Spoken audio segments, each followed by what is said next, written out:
Hey guys, Jobby Zombie here and welcome back to another video. So, in January we had a new adaptation of Bram Stoker's Dracula, and it was written by Mark Gattis and Stephen Moffat. The following month I actually managed to pick up the Blu-ray and I've seen all episodes since then, obviously since the first viewing, and I wouldn't say that my opinions on the episodes have changed. I think they've stayed relatively the same, but there's the Blu-ray nonetheless. So I'm pretty pleased with it. I think it's a good Blu-ray. It's got some really good special features on there and stuff like that.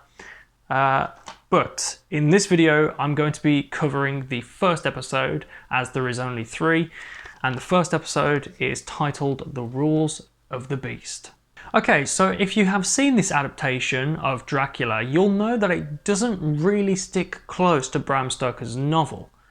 Well, okay, I guess episode 1 and 2 briefly stick to the novel, but episode 3 just throws that out of the window.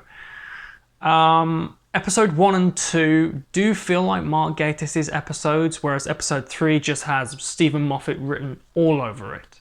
Now, on a side note, I am glad that Mark Gattis has his hands on the Dracula tale. I've loved his work since The League of Gentlemen, but more importantly, he's a huge horror fan. In 2010, he did a documentary called A History of Horror, which aired on the BBC over the course of 3 nights. It started with the 1920s to the 1940s, and the final episode would show horror films from the 1960s to the 1970s. Most recently, because of the new adaptation of Dracula, he made a documentary called In Search of Dracula. In this documentary, he meets actors, film experts, historians, and he explores how the Count made his transition from page to film. Like I mentioned previously, this first episode is called The Rules of the Beast, and it focuses on Jonathan Harker's stay at Castle Dracula. It takes place in Hungary in the year of 1897, and Jonathan Harker is telling a character named Sister Agatha his story about his stay at Castle Dracula.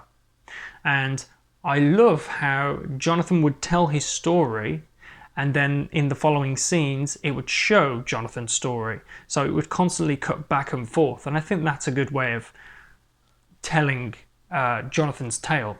Now, one of the biggest changes in this first episode is that Harker is infected with Dracula's curse, whereas in the book he lives on to go and have a happy life with Mina Murray. However, when it came to the deterioration of Jonathan's health, that I did enjoy because it shows his mental state while staying at Castle Dracula. Now, of course, because this is a new adaptation of the Dracula tale, we need an actor to play Count Dracula. And 2020's Dracula is played by an actor, a Danish actor, named Claes Bang. And I personally think he's a very good Dracula. He's just awesome. He's a very good welcome, I think, into the series of Dracula actors. There's a shot in the first episode which I think is a direct nod to Christopher Lee's portrayal of the Count in the 1958 film Dracula by Hammer Studios. And of course, when we first see Dracula in this episode, like in the novel, he's an old man, but the more blood he consumes, the younger he becomes. However, there's a change on this. The show creators put a twist that when Dracula first speaks, he's Romanian, he has a Romanian accent, but the more of Harker's blood he consumes, his accent changes and he becomes more British. And I also liked that change. And I'm going to briefly talk about the set pieces in this first episode. Castle Dracula was built in a set and it looks absolutely phenomenal. Even the nuns' convent looks phenomenal, and I believe that was actually a real shooting location. The majority of Sister Agatha's scenes are with Jonathan Harker, and I like how her character was handled. She doesn't believe in faith, which is another change because every single priest or nun going up against Dracula does believe in God, whereas at first Sister Agatha does not. Her entire life she's been trying to find God and it just hasn't worked for her until she slowly starts to hear about Jonathan Harker's story about Dracula. She eventually does find God later on in the episode, and that is when she discovers that is why Dracula fears the cross. The final confrontation at the Nuns' Covenant was absolutely amazing, and it includes one of my all-time favourite scenes where Sister Agatha proves to the other nuns that Dracula is weak when it comes to the sight of blood, and that will then carry on in a particular scene in episode 2. But not only that, we know that Dracula can take many different forms. Of course, the most obvious one is a bat. He can take the form of smoke or mist, and a wolf. So when Dracula turns up at the Nuns' Covenant, he is a wolf. And when he decides to show his true form, his self as Dracula, he literally, and I was just absolute jaw dropped. I thought the episode was brilliant, but when this scene came on, I was like, that's it. This episode is just even better. He literally comes out of the wolf, and the wolf's convulsing on the floor. He reaches his arm out and it sticks out of the wolf's body. He then tears the wolf apart and comes out of the wolf in his true form as Count Dracula. And I was just like, that's never been done before, and it was literally like something out of John Carpenter's The Thing. And to be fair, I wouldn't be surprised if that's what they were going for.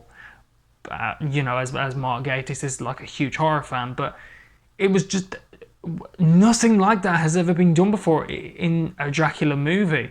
Yeah, okay, he's taken the forms of mist and a bat, but that's never been done. And I was just, my jaw was dropped, and I literally could not believe what I was seeing. It was gross, but it was all practical. They even got a contortionist to you know, do the moves of, you know, Dracula bending backwards and coming out of the wolf. It was just mind-blowing to see that. And, you know, just the fact that that scene was done all practically just made it even more awesome, and it definitely deserves a double thumbs up. And in fact, it gets a double thumbs up from me. In this episode, to prove that Dracula is weak to the other nuns, she cuts her hand and just stands there and provokes Dracula. And it just shows how weak he is when it comes to the sight of blood, and how desperate he is for the need of human blood. However, the best thing about this entire scene is that he's outside of the nun's convent, and of course a vampire cannot enter anywhere without an invitation. And later on there is a huge plot twist, and my jaw was just dropped, and I was like, oh, that's where they're going with this. Okay, that's another change. I'm happy with it. I dig it. I'm all for it. Episode 1 ends with an amazing twist, and probably is my well, I say probably, it is my favourite out of all 3 episodes. Changes aside, it has everything you want in a Dracula story.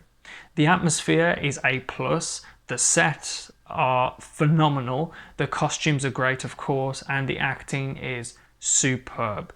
Dracula episode 1, Rules of the Beast, is, I think, a warm welcome to a new take on the Dracula story.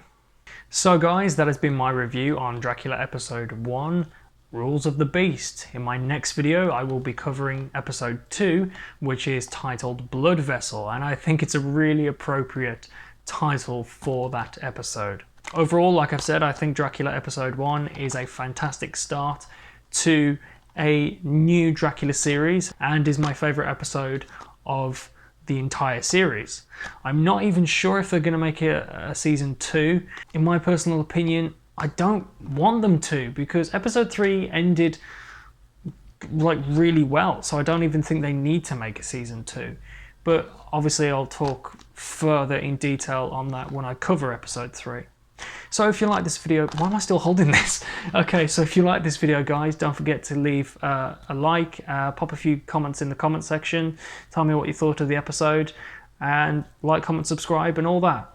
Okay guys, I will see you in the next video, and as always, take care.